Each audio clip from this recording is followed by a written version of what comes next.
Good morning and welcome back to the One Celtic Fans View. Thank you to everyone who subscribed yesterday. Please do subscribe to the channel. Give this video a thumbs up. There is no monetary value to me for you subscribing to the channel. It just gets us closer to that 20,000 subscriber mark. Last night, Celtic did something extremely special and it touched the hearts of a lot of people, hundreds of people. And it let out, there was a few cheers for that moment and a lot of tears for the moment at the Hydro last night. And I can speak about personally because I know a lot of people who were touched by the moment that Celtic did. No one from the supporters club involved knew anything about it. But before then, make sure you stick around to the end of the video and I'll tell you exactly what that special moment was and why it was so personal to a lot of people. And it had people in tears at the Hydro last night. But first of all, we need to listen to the man of the moment. Yes, the one and only Brendan Rodgers, who spoke about Matt O'Reilly after he collected his award last night. About one of your players. I know you don't like singling players out, but we have to single Matt out after winning three big awards tonight. How important has he been for you this season? Well, he's been absolutely phenomenal, really, in his consistency. I think it's probably, if we lacked anything as a team, it was probably that. But from an individual perspective, his goal return. I think someone said he'd scored his first goal in January of last year. So to look at his numbers now, where he's at, it's a huge testament to himself, because the work that he puts in, the focus he puts in every single day in training to improve and be better, and obviously that's clearly been rewarded with his teammates and everyone else. So it's very well deserving. The fact that Matt O'Reilly collected 3 awards last night was a special moment for Matt, but there was a lot of other special moments last night. I liked the video of Gordon Strachan having a little bit of a laugh and a joke. The Hydro was sold out by Celtic fans last night, completely sold out by Celtic fans who went to watch the 20th Celtic Player of the Year Awards that was at the Hydro. Celtic went on to say on their Twitter feed last night, a wonderful night celebrating the 20th Player of the Year Awards at the OVO Hydro. Thank you for your continued support, Celts. Send us your favourite post of the night and we'll repost them, and lots of people did that. One player, the man of the moment, Matt O'Reilly, he did speak to Celtic TV Three big afterwards awards. also, and about his 3 big awards that he got. It's really cool. Probably wasn't expecting a night like this, if I'm being honest. I don't know, I've said many times before, it wasn't really a goal at the start of the season, but of course it's nice to be recognised by teammates and fans. Yeah, exactly. Both. When you're sitting out there and you're watching your teammates vote for you in the video montage, how does that make you feel? Yeah, it's really nice. I spend more time with those guys than my family, so we're all really close, and I do genuinely have so much love for everyone in that change room. So to be rewarded with their praises is really cool. And of course, you know now how special the Celtic supporters is, how they are that 12th man, and they have voted you their Player of the Year. Again, it's tantamount to the work, or testament to the work that you've put in this season. Yeah, I mean, I think it goes without saying, the fans are probably what make this club what it is, and I'm just a really, really small part of it. And hopefully throughout the club's history, there's so many great players, and I'm just happy to be recognised, along that line for some of my achievements. I think that's really cool and something to be proud of for sure. Just finally, Matt, with just a few games left to go, does a night like this and awards like this inspire you to give the season just one more push? Ask him if Definitely. he's staying. No need to get carried away yet. The job's not done. So when the job's done, we can celebrate.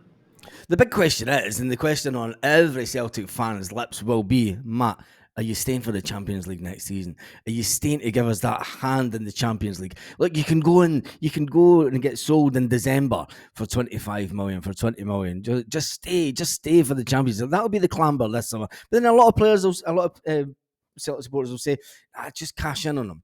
What's your thoughts on it? And tell me in the comment section, should we cash in on Matt O'Reilly just now, or should we keep him for the Champions League and having a good crack at it? One player that was a complete legend for Celtic and was spotted at Celtic Park at the weekend was the one and only King of Kings. He did get sitting near the one and only Kyogo last night, and there was a nice little picture of them shaking hands, and basically Henrik Larsson telling him, look, I'm the king. But he was back at Celtic Park. One player that wasn't at Celtic, ex-player that wasn't at Celtic Park last night was Scott Brown. Scott Brown sent over a video for his recognition as the ultimate player of the last 20 years for what he gave to Celtic. Winning Celtic the second 9 in a row for the club. But Scott's on holiday in Dubai with his family, and it's probably a much needed holiday. He hasn't had a chance to have many big holidays with his family over the last 20 odd years of his career. So, he's not at Celtic anymore. So, family comes first when it comes to it, really. He did send a video to Celtic, and one man that was there was the King of Kings. As well, because I mean, it's unbelievable. I've been away for 20 years, and the reception I got on the stage is just unbelievable, and that's part of why Celtic is so important for me and in my heart. And it's unbelievable. I'm lost for words, to be honest. Yeah, these Celtic supporters, they think about you every day. They talk about you every day. That's why you get an award like this. And to meet up with some old teammates as well must be great. Yeah, no, but the Celtic fans are absolutely fantastic. And then getting the added bonus of meeting former teammates that you played with is just a bonus, and it's good because we stay in touch a little bit every now and then on the phone, but it's always nicer when you actually meet them in real life. It is that.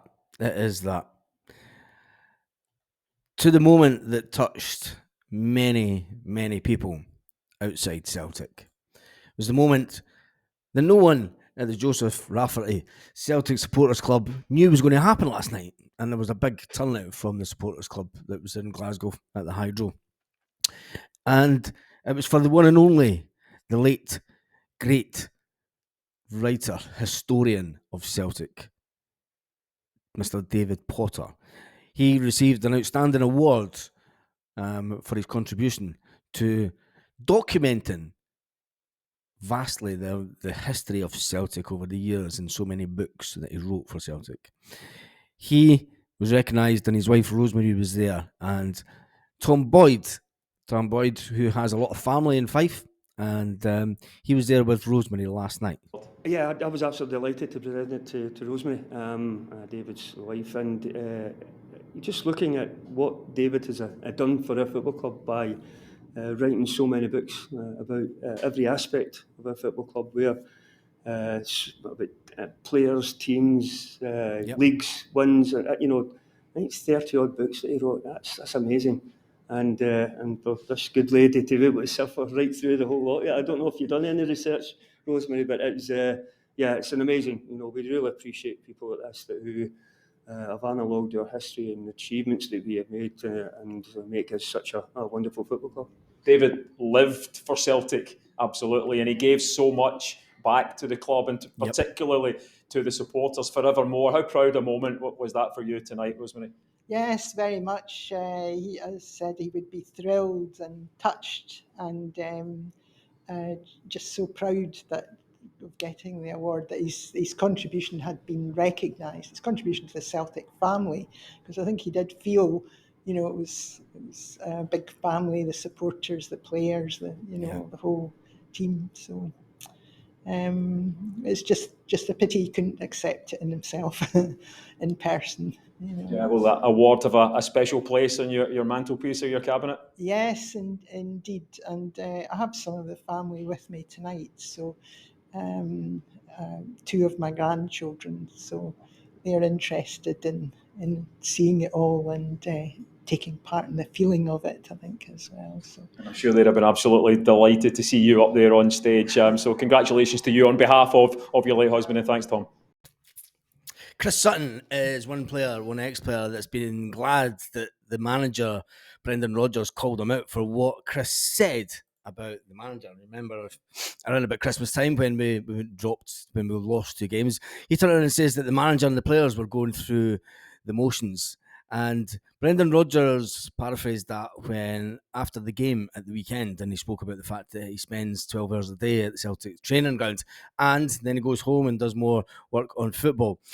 But Chris Sutton says, look, I'm always going to speak honest about Celtic, and I'm going to tell it as it is and tell it straight, as I do on this channel. And I think it'd be great to get Chris on here. Brendan Rodgers has the right to his opinion. It's just the same as he has the right to his opinion, says Chris. At the time, Celtic were playing poorly. They were still winning some games. They did drop a few games that, would have left us a lot sweeter going into the title run. But he said it's the manager's responsibility. Celtic just had to look at the Premiership matches against Kilmarnock and Hearts with weak performances. Nobody mentioned the displays were good enough. Even Santa got booed at that time at Celtic Park. Chris Sutton's right to criticise the team, but we're also right that we should praise the team. Today is all about praising the players of past and present, people that are no longer with us, and Celtic fans all around the world. It's not done and dusted yet. We've still got a game on Wednesday and a game on Saturday. Let's make sure that we push this team. And it's unfortunate there's going to be around about 2,500 seats empty at Kilmarnock on Wednesday night. Only in Scottish football would a club be so bitter and twisted that it would rather have empty seats in a stadium rather than sell out and make it a bit of a spectacle for TV viewers. And another thing that I want to talk about in another video, I'll probably do the video tonight, is the league setup. The league setup needs to change. Go and have a look at the league just now and see how there's many teams getting done out of hundreds of thousands of pounds because they're on more points than the team that's in the sixth. The split needs to go. That's a video for another conversation. And on that note, it's all about Davy Potter for me. Have a fantastic day. Celtic fans all around the world.